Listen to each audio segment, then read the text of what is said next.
दरबार। ये अब कोई दरबार नहीं था, ये एक प्रेशर कुकर था और उसका सीटी बजाने वाला वॉल्व किसी भी पल उड़ सकता था। एक ओर प्रधान आचार्य वर्धमान अपने आसन पर ऐसे बैठे थे जैसे वे कोई राजा नहीं बल्कि स्वयं इंद्र हों, जो नश्वरों के इस छोटे मोटे नाटक को देखने के लिए अनिच्छा से पधारे हों। दूसरी ओर सेना अमात्य शूरसेन अपने योद्धाओं के साथ खड़े थे। उनकी हर मांसपेशी तनी हुई थी और उनकी आंखों में इतना गुस्सा और संदेह था कि अगर नजरें तलवार होती तो अब तक दरबार में कई सिर कट चुके होते। और इन दो लड़ते हुए सांडों के बीच में खड़ी थी अनिका। आयला, ये तो गबीस समिट नहीं, सीधा बिग बॉस का वीकेंड का वार लग रहा है, उसने मन में सोचा, उस तनावपूर्ण खामोशी को महसूस करते हुए। एक तरफ वर्धमान स्वामी ओम बना बैठा है, जो सोचता है कि पूरा ब्रह्मांड उसी की टी आर पी पर चल रहा है। दूसरी तरफ शूरसेन डॉली बिंद्रा की तरह गुस्से में है, जो बस बाप पे मत जाना बोलने ही वाला है। और मैं बेचारी सलमान खान सबको शांत कराने की कोशिश कर रही हूं। आज तो पक्का किसी का एलिमिनेशन होगा और मुझे डर है कि वह मैं ही हूं। महाराज ने एक गहरी सांस ली और उनकी आवाज ने उस खामोशी को तोड़ा। आज का दिन विदिशा के इतिहास में लिखा जाएगा। दिव्य ज्ञानी विक्रम सिन्हा के प्रस्ताव पर हम इस रक्तपात को रोकने के लिए एक शांति वार्ता का आयोजन कर रहे हैं। उन्होंने अनिका की ओर देखा। ज्ञानी, मध्यस्थ के रूप में इस वार्ता का आरंभ करो। अनिका आगे बढ़ी। उसने अपना सबसे शांत, सबसे प्रोफेशनल दिव्य ज्ञानी वाला चेहरा पहना। Okay Anika, time to host the meeting. Agenda, world peace, attendees, दो जानी दुश्मन, और तुम्हारे पास पावर पॉइंट प्रेजेंटेशन की जगह सिर्फ तुम्हारा भेजा है, जो किसी भी वक्त फ्राई हो सकता है। Let's rock. आज हम यहाँ युद्ध के लिए नहीं, बुद्धि के लिए एकत्रित हुए हैं, उसने अपनी गूंजती हुई आवाज में कहा। एक और है प्रधान आचार्य वर्धमान, जिनकी दिव्य ऊर्जा ने इस शहर को एक बड़े प्रलय से बचाया है। उसने वर्धमान की ओर सिर झुकाया, जो गर्व से फूल गया। और दूसरी ओर है सेना अमात्य शूरसेन, विदिशा के वीर पुत्र, जिनके हृदय में अपनी प्रजा के लिए पीड़ा है। उसने शूरसेन की ओर सम्मान से देखा, जिसके चेहरे के भाव थोड़े नरम पड़े। वाह बेटा, क्या मक्खन लगाया है, दोनों को एक ही लाइन में खुश कर दिया। HR में बेस्ट एम्प्लॉय का अवार्ड मुझे ही मिलना चाहिए था। इस वार्ता का पहला नियम है, उसने कहा, कि यहाँ कोई हथियार नहीं, सिर्फ शब्द चलेंगे। कोई सेना नहीं, सिर्फ तर्क होगा। प्रधानाचार्य, एक देवता के रूप में आप अपनी पहली शर्त रखें। वर्धमान उठा। उसकी चाल में एक ऐसा अहंकार था जैसे वह जमीन पर नहीं, बादलों पर चल रहा हो। उसने शूरसेन को ऐसे देखा जैसे कोई इंसान किसी कीड़े को देख रहा हो। मेरी कोई शर्त नहीं है, उसने अपनी देवतुल्य आवाज में कहा। मेरा सिर्फ एक आदेश है। पूरे दरबार में सन्नाटा छा गया। सेना अमात्य शूरसेन वर्धमान ने घोषणा की, मेरे सामने घुटने टेकेंगे, अपनी तलवार मेरे चरणों में रखेंगे और पूरे दरबार के सामने मुझे विदिशा का जीवित ईश्वर स्वीकार करेंगे। इसके बाद मैं विचार करूंगा कि इस तुच्छ विद्रोह के लिए उन्हें और उनकी प्रजा को क्षमा किया जाए या नहीं। वाट लग गई, अनिका का दिमाग चिल्लाया। ये तो सीधा डील ब्रेकर है। इसने तो नेगोशिएशन शुरू होने से पहले ही खत्म कर दिया। ये तो वैसा ही है जैसे क्लाइंट बोले, प्रोजेक्ट तो मैं आपको दूंगा, पर पहले आप मेरे ऑफिस में पोछा लगाइए। शूरसेन का चेहरा क्रोध से तमतमा गया। उसकी तलवार म्यान से आधा इंच बाहर आ गई। उसके पीछे खड़े विद्रोहियों ने भी अपनी तलवारों की मूठ पर हाथ रख लिया।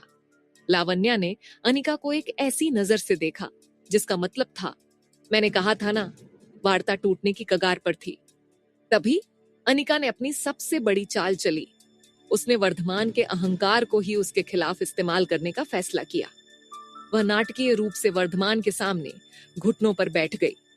क्षमा करें प्रभु, वह जोर से बोली। उसकी आवाज में दर्द और श्रद्धा का मिश्रण था। क्षमा करें, मैं आपकी महानता को समझने में असमर्थ रहा। मैं मूर्ख था जो मैंने आपको एक साधारण शांति वार्ता में उलझा दिया। हर कोई चौंक गया। वर्धमान भी भ्रमित था। अनिका उठी और उसकी आंखों में एक नई उन्मादी चमक थी।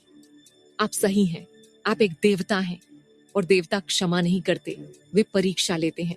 वे समर्पण नहीं मांगते, वे तो भक्ति की परख करते हैं। वह शूरसेन की ओर घूमी। सेना अमात्य, क्या तुम अब भी नहीं समझे? ये कोई अपमान नहीं है, ये तो एक अवसर है, एक मौका, ये साबित करने का कि तुम्हारी वफादारी सच्ची है। उसने वर्धमान की अपमानजनक शर्त को एक दिव्य परीक्षा में बदल दिया था। प्रधान आचार्य नहीं चाहते कि तुम उनके सामने एक हारे हुए विद्रोही की तरह झुको। अनिका ने अपनी कहानी को एक नया मोड़ देते हुए कहा, वह तो चाहते हैं कि तुम उनके सामने विदिशा के सबसे बड़े योद्धा के रूप में अपनी वफादारी की शपथ लो। वह नहीं चाहते कि तुम उनकी पूजा करो। वह चाहते हैं कि तुम अपनी प्रजा की रक्षा की शपथ लो, उनकी दिव्य छत्र छाया में। ये एक शानदार रीब्रांडिंग थी। उसने एक अपमानजनक मांग को एक सम्मानजनक कर्तव्य में बदल दिया था। शूरसेन, जो अब तक क्रोध में अंधा था, एक पल के लिए रुका। उसने अनिका को देखा और शायद पहली बार उसने उस ज्ञानी के पीछे की अविश्वसनीय चतुराई को पहचाना। उसे एक रास्ता दिख रहा था, एक ऐसा रास्ता जहां वह अपना सम्मान खोए बिना इस गतिरोध को तोड़ सकता था।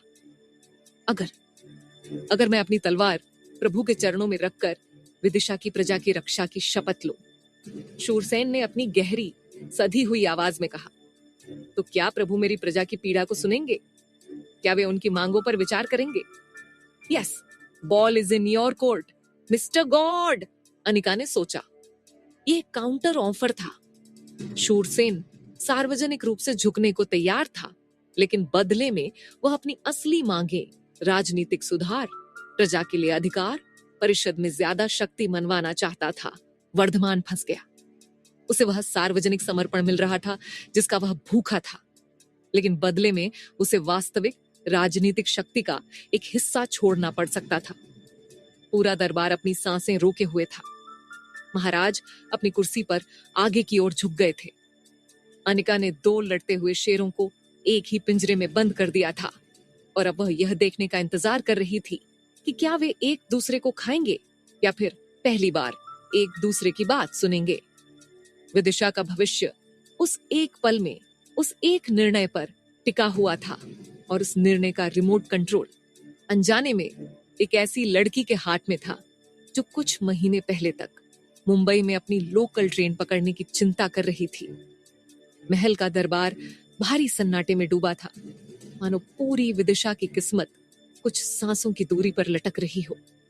प्रधान आचार्य वर्धमान की उंगलियां अपनी गद्दी की बाहों पर कस गईं। उनके चेहरे पर दुर्लभ संशय की छाया आई।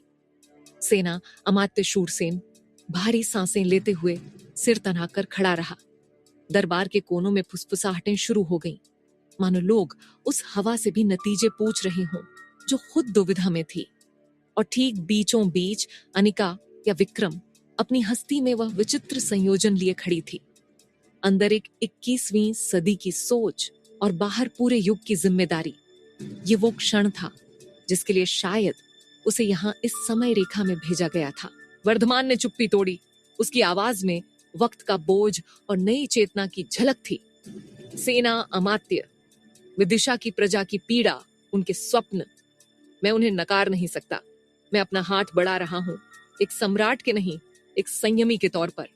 आज से परिषद में तुम्हारी आवाज भी सुनी जाएगी, लेकिन विद्रोह का अंत यही होना चाहिए।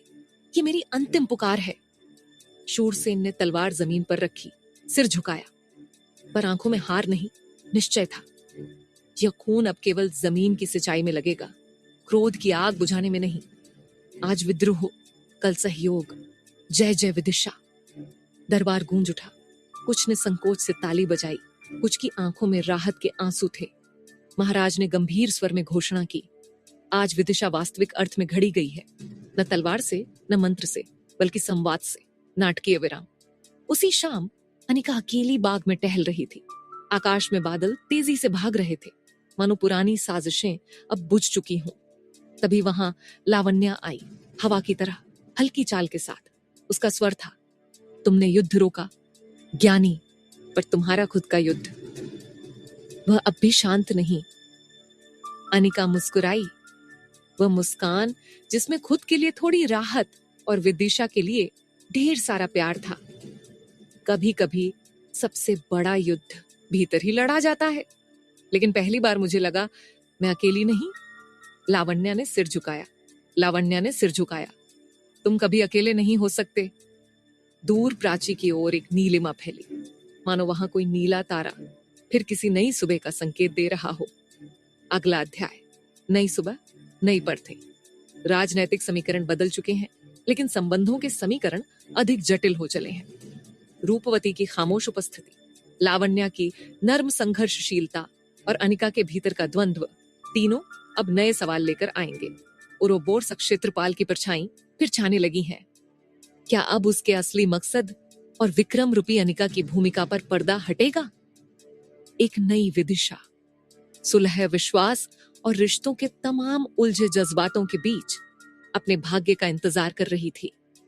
यह शांति की जीत नहीं, संघर्ष की एक नई सुबह है।